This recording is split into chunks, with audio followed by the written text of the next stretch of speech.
Welcome back to my channel. आज हम पढ़ेंगे टाइप्स ऑफ एसेक्सुअल रिप्रोडक्शन। पिछली वीडियो में हमने पढ़ा था कि इसके कितने टाइप्स होते हैं। हमने पढ़ा था इसके 6 टाइप्स होते हैं। आज हम इसमें ये 6 टाइप्स होते हैं, इनके एक एक करके इन सब के बारे में डिटेल से पढ़ेंगे और डिटेल से कवर करेंगे, ताकि आप लोगों को समझ में आए कि जो इसके टाइप्स होते हैं ये कैसे काम करते हैं, ये क्या होते हैं, ये रिप्रोडक्शन कैसे करते हैं। आइए शुरू करते हैं फिजन से। In the process of fission A unicellular organism split और डिवाइड टू फॉर्म 2 और मोर न्यू ऑर्गेनिजम्स। मतलब फिजन जो है वो ऐसा प्रोसेस है जिसमें यूनिसेलुलर मतलब एक ऑर्गेनिज्म क्या करता है, स्प्लिट और डिवाइड होकर क्या बनाता है, 2 न्यू ऑर्गेनिजम्स बना देता है अपने जैसे। उस प्रोसेस को क्या कहेंगे, फिजन कहेंगे। ठीक है, अब बात करते हैं टाइप्स ऑफ फिजन कि फिजन के कितने टाइप्स होते हैं। तो देखिए, फिजन के होते हैं बाइनरी फिजन और मल्टीपल फिजन। मतलब फिजन के कितने टाइप हो गए, 2 टाइप्स हो गए। ठीक है, अब पहले बात कर लेते हैं हम बाइनरी फिजन की। बाइनरी फिजन क्या होता है? Binary fission is an asexual method of reproduction of organisms. In binary fission the parent organisms split और divide to form 2 new organisms.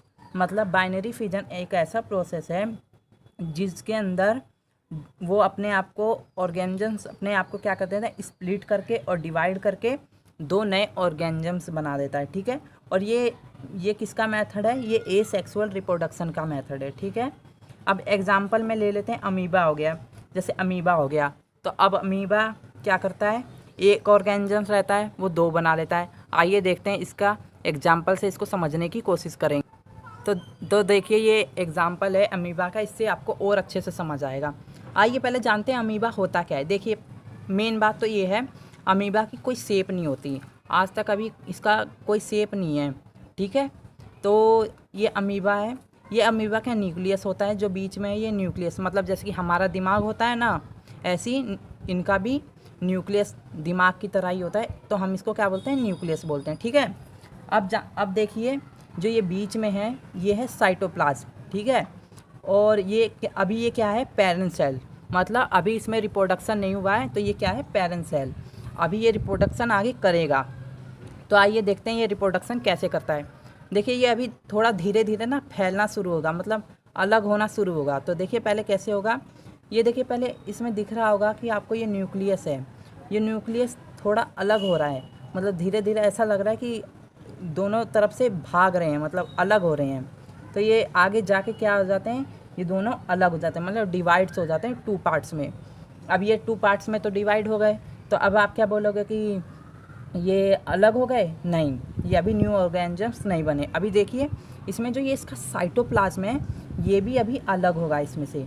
तो देखिए ये अलग हो रहे हैं धीरे धीरे। एक टाइम ऐसा आएगा कि ये अलग होके क्या बन जाएंगे, 2 न्यू ऑर्गेनिजम्स बन जाएंगे। ठीक है, और इसका नाम क्या होता है, इसका नाम होता है 2 डॉटर सेल्स। मतलब इसको डॉटर सेल्स कहते हैं। ठीक है, ये तो हो गया पेरेंट सेल, मगर इसने क्या किया, ये 2 ऑर्गेनिजम्स बनाए ना, तो ये इसका नाम क्या होगा, डॉटर सेल। ठीक है, अब आइए देखते हैं मल्टीपल फिजन के बारे में। अब बात करते हैं मल्टीपल फिजन की। मल्टी फिजन क्या होता है? Multiple fission is also an asexual method of reproduction in organisms. In multiple fission the parents organisms split और divide to form many new organisms at the same time. मतलब जो multiple fission होता है ये भी क्या होता है, एसेक्सुअल रिप्रोडक्शन का ही मेथड होता है। इसमें क्या होता है, इसमें ये होता है कि जो एक ऑर्गेनिजम्स है उसी से बहुत सारे ऑर्गेनिजम्स बन जाते हैं, और वो इतने सारे होते हैं कि यूँ समझ लो बहुत सारे। पहले तो क्या हो रहा था कि दो ऑर्गेनिज्म बना रहा था, लेकिन इसमें क्या कर रहा है, इसमें ये खूब सारे मतलब मल्टीपल, मतलब यूँ समझ लो बहुत सारे फिजन कर रहा है। देखिए इसका एग्जाम्पल क्या होगा, प्लाज्मोडियम। अब आइए इसको एग्जाम्पल से समझने की कोशिश करते हैं कि ये कैसे रिप्रोडक्शन कर रहा है मल्टीपल फिजन में। आइए देखते हैं। देखिए ये न्यूक्लियस है, अब ये पहले एक सेल है। ठीक है, देख रहे हैं ना आप, ये एक सेल है। तो अब ये आगे जाके क्या हो रहा है, देखिए धीरे धीरे धीरे ये क्या हो रहा है, ये अपने आप में रिप्रोडक्शन कर रहा है। अब ये रिप्रोडक्शन करते करते करते करते क्या होगा, देखिए ये कितने सारे रिप्रोडक्शन कर दिए। अब मान लो आप एक पॉलीथीन ले लो, उसमें आप कोई भी सामान जैसे कि कुछ भी हो गया, मतलब उसमें भरते जाओ भरते जाओ भरते जाओ भरते जाओ। वो एक टाइम ऐसा आएगा कि उस थैली में स्पेस ख़त्म हो जाएगा और वो थैली फट जाएगी। तो ऐसी इस न्यूक्लियस में भी होता है, मल्टीपल फिजन में भी ऐसा ही होता है। अब इसने इतने सारे क्या नाम है रिप्रोडक्शन कर लिए कि अब उसमें जगह नहीं है। अब जगह नहीं है तो ये क्या कर लेगा, अब थैली ब्रेक हो जाएगी। मतलब अब भाई कोई भी चीज़ है उसमें अब तुम ज़रूरत से ज़्यादा ही भर दोगे तब वो तो फटेगी, तो वो ब्रस्ट हो गई। ठीक है, अब ब्रस्ट होके ये क्या हो गए, पूरे में फैल गए। अब पूरे में फैलने के बाद जो एक एक इसका सेल है वो भी मल्टीपल फिजन करेगा। मतलब यूँ समझ नहीं सकते आप कि बहुत लाखों करोड़ों इससे बन सकते हैं। ठीक है, और आइए अब पहले इस स्ट्रक्चर को देखिए, आप इसको अच्छे से समझिए, क्योंकि अगर आप ये समझ गए तो यूँ नीचे वाले आसानी से समझ जाएंगे। देखिए ये न्यूक्लियस है, ये तो हमें पता ही है, और ये साइटोप्लाज्म है, ये भी पता है। अब जानते हैं ये क्या है। अब आप ये सोच रहे होगे कि सर जी ये क्या है। हाँ, तो ये देखिए ये है प्रोटेक्टिव लेयर। अब जैसे कि एग्जाम्पल ले लीजिए, मलेरिया का मच्छर होता है, वो अगर वो काट लेता है तो मलेरिया हो जाता है ना। अब मलेरिया वो कैसे होता है, अब वो मैं बताता हूँ। देखो वो काटता है जब हमें, तो वो एक बैक्टीरिया डाल देता है शरीर में। अब वो बैक्टीरिया कहाँ जाता है, वो लीवर में जाता है। क्योंकि अब आप बोलोगे सर कि वो लीवर में क्यों जाता है, वो हार्ट में क्यों नहीं जाता, वो लंग्स में क्यों नहीं जाता, तो हम बता रहे हैं वो क्यों नहीं जाता है। तो देखिए वो लीवर में इसलिए जाता है क्योंकि लीवर में फूड की क्वांटिटी होती है वो बहुत ज़्यादा होती है, इसीलिए वो लीवर में जाता है। लीवर में जाने के बाद वो तुरंत क्या करता है, एक प्रोटेक्टिव लेयर बना लेता है, जिससे हमारे जो शरीर के वाइट ब्लड सेल्स होते हैं वो उसे मार ना पाएँ, उसे मतलब मार ना पाए, उसे खा ना पाएँ और मार ना पाएँ। ठीक है, जिसकी वजह से वो उसके अंदर सेफ़ रहता है, ज़िंदा रहता है। जैसे कि आप हैं, आप लड़के आइए बाहर से, आपका लड़ाई हो गया घर बाहर रोड पे, तो आप भाग के घर में आ जाएंगे कि घर में कोई मारेगा नहीं है। वैसी न्यूक्लियस भी ऐसी है, उन्होंने एक वॉल बना ली अपने चारों ओर, जिससे उनको वाइट ब्लड सेल खा ना पाएँ। अब वो उसी के अंदर क्या कर रहे हैं, मल्टीपल फिजन कर रहे हैं, जिसकी वजह से हमारे अंदर क्या होता है, मलेरिया फैल जाता है। जो एकदम ब्रेक हो जाता है जब थैली, तो हमारे अंदर मलेरिया, ये फिर रिप्रोडक्शन करते हैं, इतना हद से ज़्यादा कर देते हैं कि हमारे अंदर मलेरिया की शिकायत आ जाती है। अब आगे पढ़ते हैं बडिंग के बारे में। अब आइए बडिंग को देखते हैं। Budding is an asexual method of reproduction. In budding a small part of the body of the parents organisms grow out as a bird which detach and become a new organisms. मतलब जो budding होती है उसमें क्या होता है, जो organism होता है उसकी तो बॉडी है। तो अब ये बडिंग क्या हो गया भाई, आप बोलोगे बडिंग क्या है, तो देखो बडिंग ये है, जैसे कि हमारी बॉडी है, हमारी नहीं, और मान लो हाइड्रिया है उसकी एक बॉडी है। तो देखिए इसमें एग्जांपल से आपको अच्छे से समझ में आएगा। ये हाइड्रिया है। अब ये क्या कर रहा है, ये देखो बडिंग करेगा, अभी बताएंगे कैसे।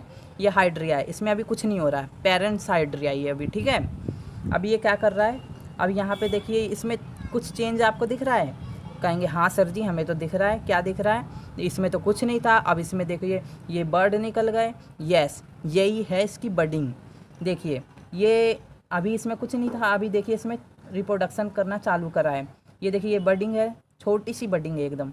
अब ये वो धीरे धीरे बढ़ते क्या हो जाएगा, एकदम इसकी तरह, एकदम बिल्कुल इसकी तरह शेप ले लेगा, 2 कॉपी इसकी तरह शेप ले लेगा। और ये देखिए इसने शेप ले लिया, न्यू हाइड्रिया हो गया ये। अब भाई जब ये इसकी तरह एकदम दिख रहा है तो ये न्यू हाइड्रिया हो गया। अब न्यू हाइड्रिया हो गया तो अब क्या होगा, अब आप कहोगे ये रिप्रोडक्शन कैसे हुआ, तो ये रिप्रोडक्शन ऐसे हुआ, अभी बताते हैं। देखिए नीचे देखिए, ये आगे जाके क्या हो रहा है, ये आगे जाके ना टूट जाएगा, आगे जाके ये इससे अलग हो जाएगा, और ये अलग होके ये क्या करेगा, अपना फिर न्यू रिप्रोडक्शन अपने आप करने लगेगा। मतलब ये आगे जाके टूट के नीचे गिर जाएगा, और नीचे गिरने के बाद ये रिप्रोडक्शन करने लगेगा। और न्यू हाइड्रिया सेपरेट, मतलब न्यू हाइड्रिया सेपरेट हो गया और आगे जाके रिप्रोडक्शन करने लगा। इस प्रोसेस को क्या बोलते हैं, बडिंग बोलते हैं। अब आ गया होगा आपको अच्छे से समझ में। आइए चलते हैं स्पोर फॉर्मेशन की तरफ। Spore formation is the asexual method of reproduction. In spore formation the parents plant produce hundreds of microscopic reproductive units called spores. When the spore case of the plant burst, then the spore spread into air. When these airborne spores land on food or soil under favorable conditions like damp and warm conditions, they germinate and produce new plants। मतलब जो ये spores formation होता है इसमें क्या होता है, ये एग्जाम्पल की मदद से समझेंगे आप। तो देखिए ये आपको कुछ देख रहा है, स्प्रोजेनियम है, ठीक है। अब इसमें क्या हो रहा है, आप तो कहेंगे ये हमें प्लांट जैसा लग रहा है, जी हाँ ये है, लेकिन इसको हम क्या बोलते हैं, स्प्रोजेनियम, ठीक है। अब ये क्या कर रहा है, देखिए ये जो ऊपर आपको ये दिख रहा है गोल गोल गोल गोल, ये क्या है, एक पाउच मतलब थैली सी है, ठीक है। अब इसके अंदर ये मल्टीपल बहुत सारे मतलब रिप्रोडक्शन कर रहा है, मतलब बहुत सारा रिप्रोडक्शन कर रहा है। अब आपको दिख ही रहा होगा ये रिप्रोडक्शन कर रहा है। तो जब ये बहुत सारे रिप्रोडक्शन करता है तो देखिए इसमें क्या होता है, देखिए फिर रिप्रोडक्शन कर रहा है। अब रिप्रोडक्शन भाई, अब कोई भी थैली है, मैंने आपको बताया था कोई भी थैली है, अगर उसमें आप ज़रूरत से ज़्यादा चीज़ डालोगे तो वो तो भाई ब्रस्ट कर जाएगी, फट जाएगी। तो ऐसी इसमें भी होता है। तो देखिए ये थैली है, अब ये बहुत सारी रिप्रोडक्शन इतना हो गया इसमें सेल्स का कि अब ये ब्रस्ट हो गया, मतलब फट गया, स्पोर केस ब्रस्ट, ठीक है।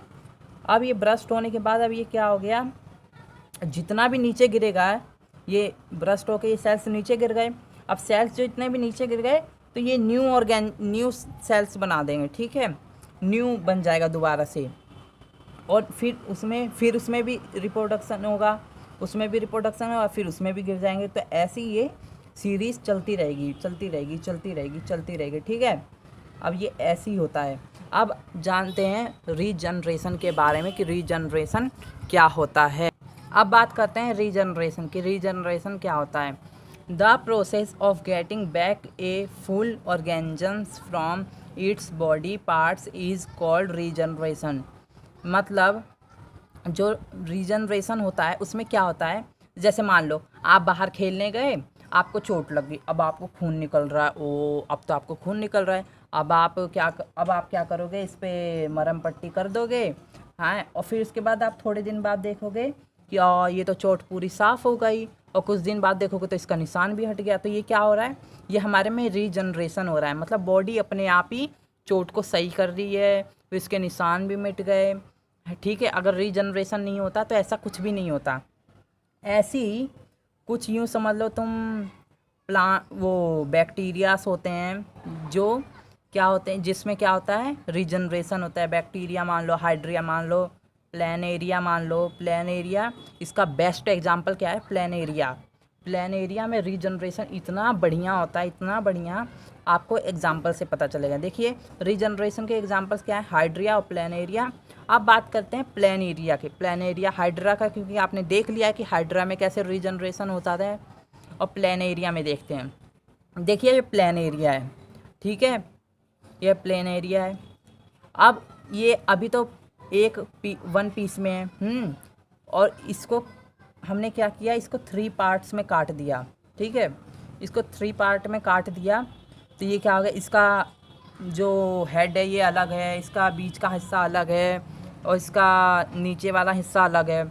अब क्या होगा, अब तो ये डेथ हो गया। नो, ये डेथ नहीं हुआ, ये रीजनरेशन करेगा। अभी देखिए कैसे, देखिए जो ये इसका सर वाला हिस्सा है, ये जैसे कि मान लो इसके अंदर ये जो सर है इसमें, तो ये सर है, तो ये बस इसमें सिर होना चाहिए, लेकिन जो ये इतना हिस्सा है, ये इतना हिस्सा ये कहाँ गया, ये दोबारा डेवलप कर लेगा। मतलब इसका जो सिर के बाद का जो हिस्सा है ये अपने आप डेवलप कर लेगा। अब आप बोलोगे ऐसे कैसे होता है, नहीं ऐसे होता है, इसके अंदर न्यूक्लियस बहुत सारे होते हैं, यूँ समझ लिए बहुत सारे, जिसकी वजह से ये ऐसा कर पाता है। अब आप इसको देखिए, ये पार्ट है, यूँ ऐसे पार्ट है ये, हाँ। अब आप बोलेंगे ये कैसे कर लेगा, अब देखिए ये यूँ इतना पार्ट इसका कुछ भी नहीं है इतने पार्ट में, ठीक है। अब आप बोलेंगे ये तो नहीं हो सकता, लेकिन ये होगा, ये क्या करेगा, रीजनरेशन कर देगा। और रीजनरेशन करके ये देखिए ऐसा दोबारा बन गया। और फिर जो नीचे वाला पार्ट है वो ऊपर वाले का रीजनरेशन करके पूरा बन जाएगा। ठीक है, ये सिर्फ इसी में होता है, मतलब इसका ये बेस्ट एग्जांपल है रीजनरेशन का। कौन? Plain area. ये इसमें रीजनरेशन बहुत अच्छे से होता है। सो गाइस, आज के लिए बस इतना ही। आप मेरे चैनल को लाइक करिए, सब्सक्राइब करिए, अगर बढ़िया लगा हो तो कमेंट करिए, शेयर करिए और मुझे सपोर्ट करिए। Thank you for watching my video.